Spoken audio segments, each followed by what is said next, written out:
Hey everyone, welcome back to FPL Fran. Today's video is going to be my Gameweek 21 transfer plans. I'm recording this video right now after the first set of fixtures have been played in Gameweek 20. So far, we've had a very sort of small red arrow, which has taken us from around 15k to 18k.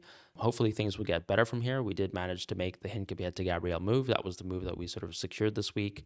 On top of that, I kind of decided to be a bit more passive in terms of, there probably was an opportunity for me to take a hit this week, but I just didn't really feel comfortable doing it.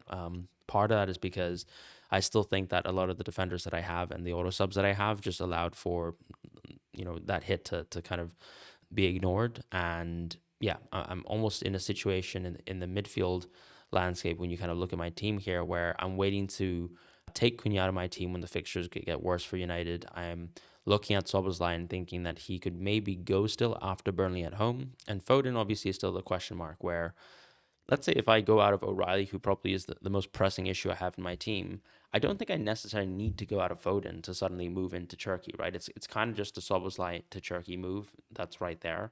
The bigger, I guess, higher priority points would be in a few weeks' time, I would like to have Palmer in Game Week 22 or 24. I would also like to have Bruno by Game Week 24. And I think that's very much a fixtures game. So if we kind of look at United's fixtures, for example, you don't really want Bruno up until after Game Week 23 because it's very unlikely that Bruno is going to play significant minutes. He might play versus Burnley away, but I still think that seems unlikely based on the kind of the news that we've been getting from Amorim. So I can't really see Bruno making his way towards my team because it's still two really tough fixtures for himself.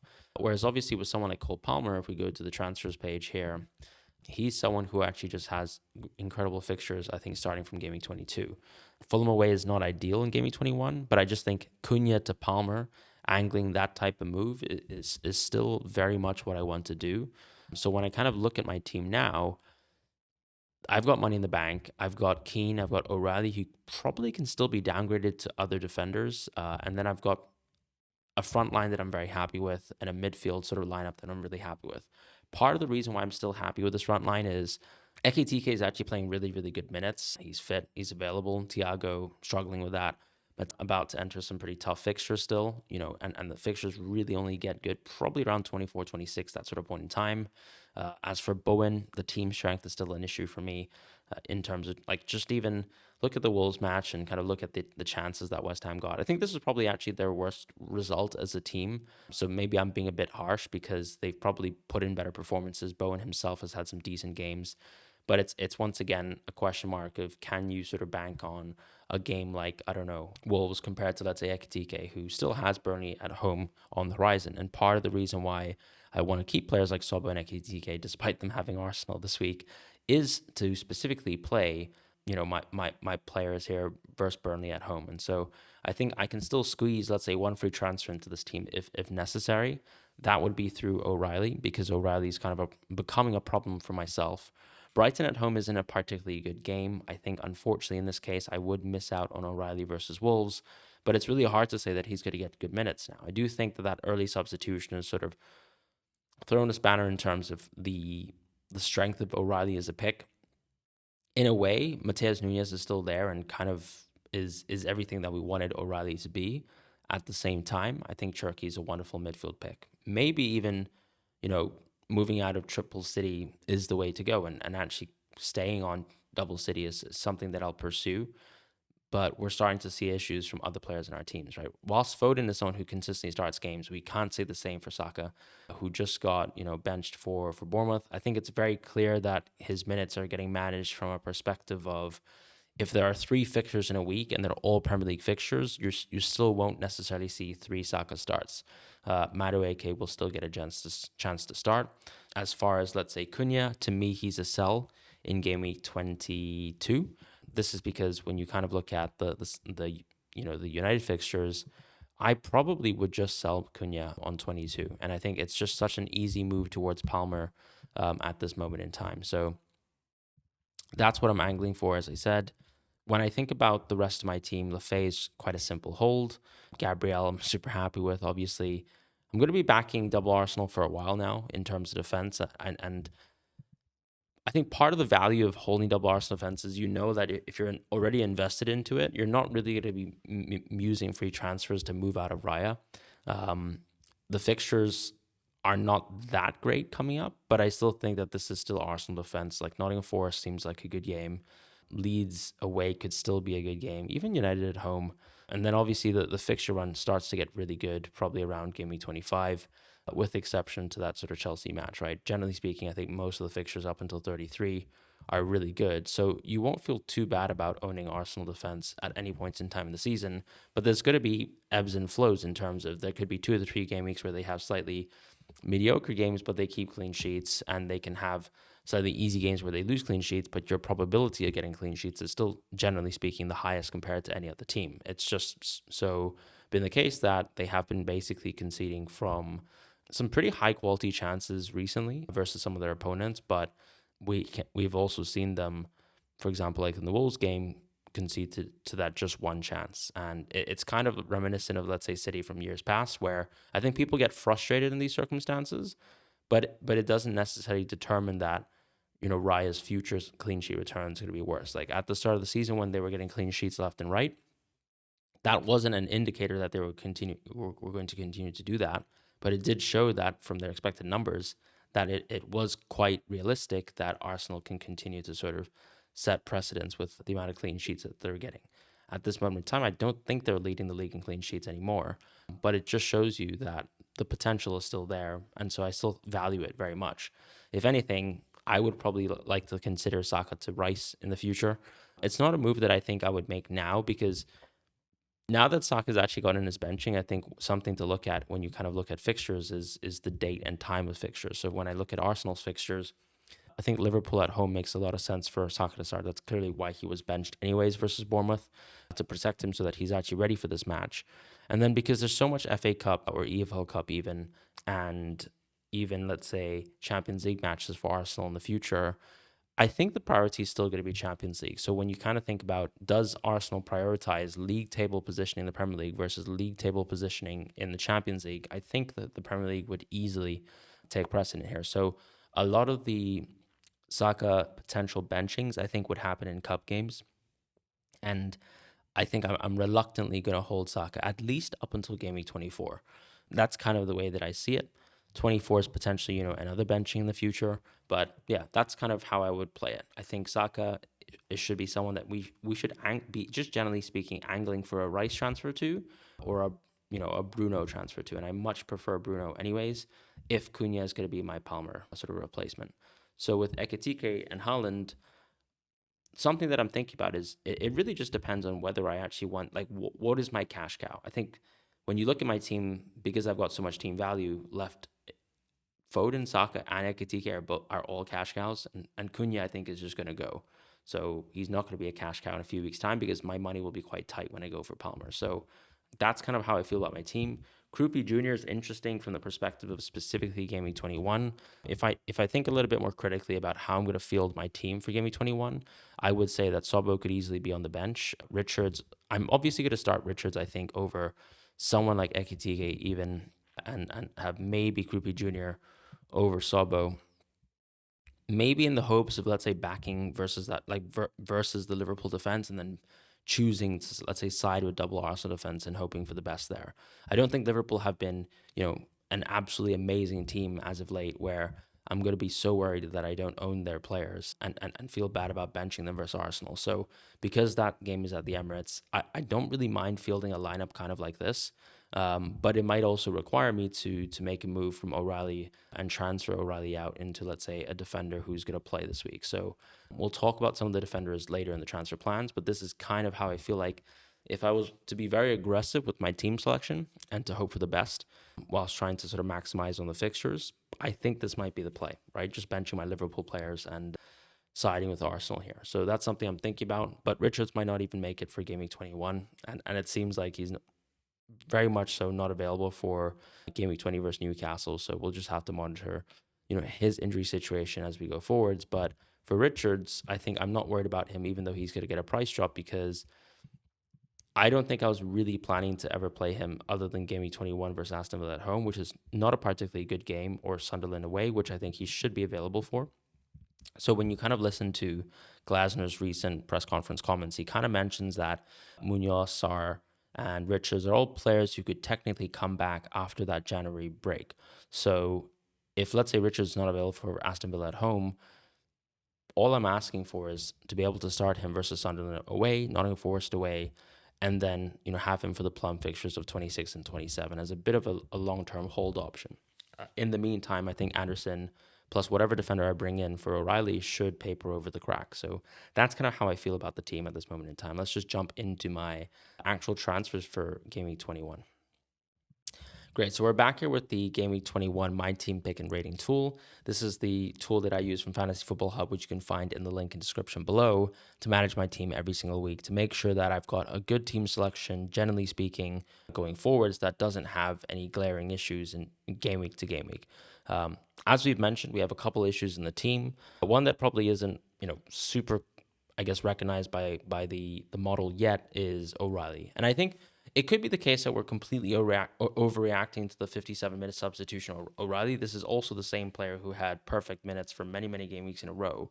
But things do change very quickly under Pep. And I think a couple of bad performances is enough to sort of, put someone's position in his team under contention. So I think it's okay for me and it's justified for me to be worried. But at the same time, I probably should recognize that maybe he has a good performance with Chelsea and suddenly I'm not so worried about himself. Now, the fixtures for O'Reilly still look really good in terms of Wolves at home and getting that fixture in. But if I can't get that, I'm just going to have to sell him. So the way that I see it is if I want Cunha to be out for Palmer in Game Week 22, I need to make a move for a player who's cheap enough that actually allows me to get Palmer. So working backwards, we have Palmer here.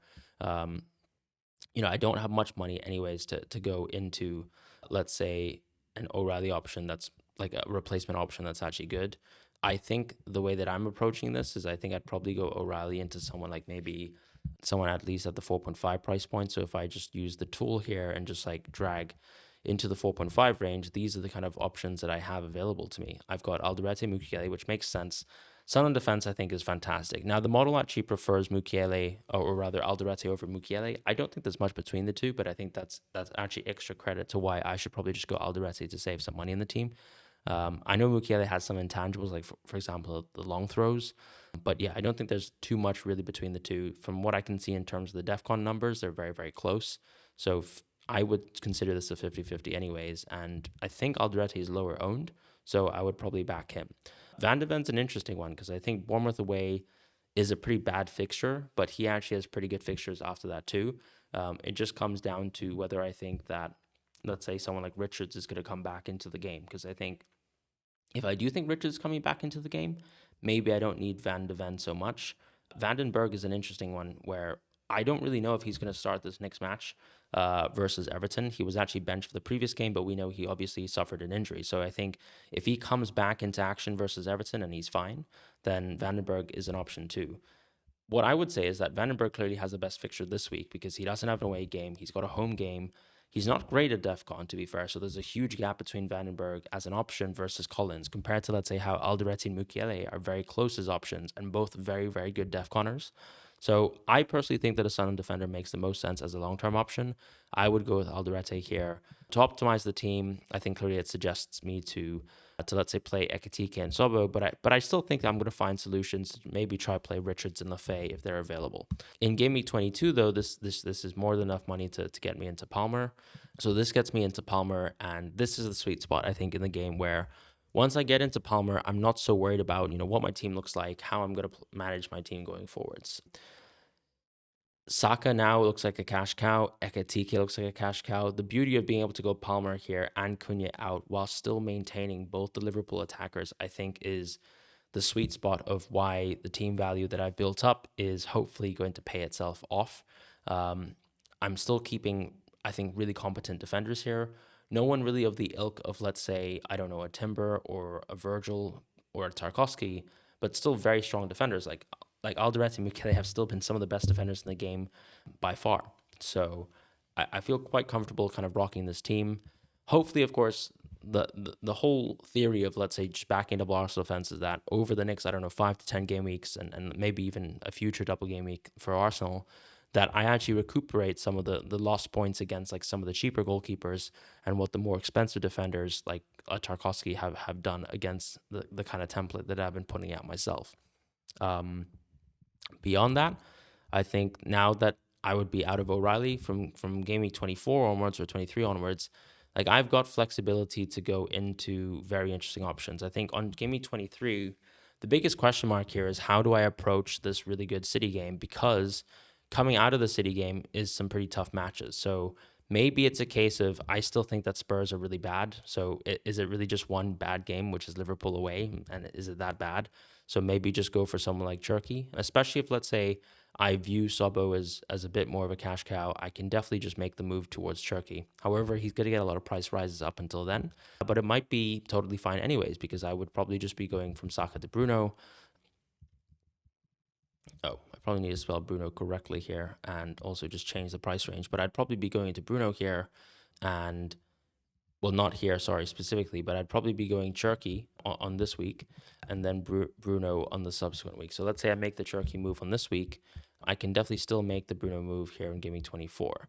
Now, what will be tricky for me, I suppose, is with the amount of price rises hitting a lot of the top players in the game, or the top kind of assets in the game, what can I really get out of all the options, right? Is Keane still an option, or do I need to, at some point in time, take a hit for him because I need to bolster up my defense? Now, it doesn't seem like it's really the case. Like when I kind of look at my team going forwards, it's already kind of taken into account that Keane's probably not very playable from game week 22 onwards. So the fact that I actually have a pretty good defense on both weeks here, I think is something that I'm really happy about. But yeah, maybe Keane will have to be a transfer in the future. I even get a really good Lefay fixture here, and then suddenly the team probably needs a little bit more work, where I think that's where the 1.3 million in the bank kind of comes in here, and maybe I move Lefay into interesting options, like for example an Enzo at this point in time. Although I think it's very hard for me to kind of afford this right now, but this is kind of the general idea that I'm thinking about, where maybe it's even a stack at this point in time with some pretty good fixtures, and I just pivot from Enzo Lefay if I'm not too happy with him post Burnley at home. Regardless, I think if I optimize the team, like I still have someone like Anderson here. It's just that the defenses, need some work from game week 25 onwards. But it's very hard to kind of suggest and recommend things from game week 25 because we're so far out from there. There's so many fixtures to be played, so many injuries that I think will hit the game. And I need to have a view of, let's say, how I feel about players like Cherky and how I feel about that move in game week 23, because I think even that is something that I'm not very certain about. Let's say if I actually rolled in game week 23 and I actually skipped, I guess, owning Triple City versus Wolves, there's still a possibility for me to just reconsider, how I approach the game from the two free transfers that I'd have between 22 and 24. So even though Saka to Bruno is the general option for me, it doesn't necessarily need to be through Turkey, and so I can maybe just roll in 23 and then actually attack game week 24 a little bit more heavily here on this game week. So that's kind of the rough plan that I have, but I think in the meantime, I'm going to maximize my team value and then just use the fact that I can move into Palmer very, very shortly in game week 22 by making a more kind of defensive move in game week 21 and just getting a good Sunderland defender who have just proven to be really, really good value. And that's kind of my immediate transfer plans. There is also a world where, let's say, if I watch Chelsea versus City, and I think Chelsea would be managed by a caretaker manager in this game, so it's not really indicative of anything going forwards. But if I'm really, really spooked out by the Palmer minutes, I think that just means that I should just move O'Reilly into someone a little bit cheaper, right? Or someone at the same price range. Because if I'm going to skip Palmer in game week 22, this is the alternative move that I would do. So I'm just going to refresh the page here. What I would probably do is just take O'Reilly out, maybe move into Tarkowski, because I've already missed one of the good Brentford games here. So I don't think Collins is comparable at this point. I'd go Tarkowski here. I'd back double Everton defense for a while, and then just kind of roll my free transfers. So suddenly rolling my free transfers, I think the team's not amazing, but it can definitely kind of limp its way slowly towards game week 24, where, okay, this is the point where we reconsider players like Palmer and Bruno at the same time, but actually have more free transfers to do so. So I think Palmer has not been massive in the game, but when you kind of look at the fixtures, I think it's justifiable to kind of delay the move until game week 24, because you're still going to have Crystal Palace away in game week 23, and that's not a particularly good game. You can definitely wait for Palmer in 24, and that's probably another window where I can attack this move a little bit heavily. My only problem, I suppose, is how do I feel about all the picks that I have in my team, right? This means that I would have kept Cunha for, I don't know, game weeks 22 and game weeks 23 as well, where clearly I don't really want to be playing Cunha versus Arsenal away. I think that's a much worse fixture, especially if Bruno's to come back. They're taking away penalties from Cunha. He's not going to be that good of an option at all. And maybe all I'm doing, I suppose, is, do I have enough money in the bank to suddenly go from a Cunha towards a Bruno at this time phase? Maybe even as soon as the City game happens, because that's just a really natural upgrade that's going to happen anyways. Or Cunha is going to go out of my team, whether it's for Bruno, whether it's for Palmer. So maybe I can just do that move there. But we'll just have to see, what Bruno's injury timeline is. But that's kind of where my thoughts are. Play a bit more passive and think a little bit more critically about how important Palmer is. Because, of course, it's either go for Tarkowski, who has an amazing game in 21, or just go a little bit more subdued and just go for a Sunderland defender instead, who just clearly is extremely viable no matter the circumstance. So that's where I'm at with my transfer plans. Let me know what your transfer plans are. I'd be curious to see how people are sort of planning to make moves around players like Saka, which I know people must be immensely frustrated with. But at the same time, it's like, unless you're going into Rice and you're super confident Rice is going to maintain this level of returns, that we're still struggling, I think, generally speaking, to make transfers in the midfield position. Like Foden is blanking a lot as well. So there's a lot of high value picks currently that aren't really doing it or cutting it for us. Saka more so from minutes, Foden more so, I think, from returns, because Saka still got an assist in that match, but it does sting when you have another player who's much cheaper in the same team who's basically outperforming him massively and specifically over the minutes. And that's something to think about, right? Like how quickly can I move into someone like Rice in my own team? And that's something that I'm thinking about myself. But let me know what your thoughts are. Good luck for the rest of this game week 20. Hopefully I can get a green arrow this week, because we've had a few small reds recently, and it'd be nice to sort of pull that back a little bit. But yeah, take care. Goodbye. And I'll see you guys soon.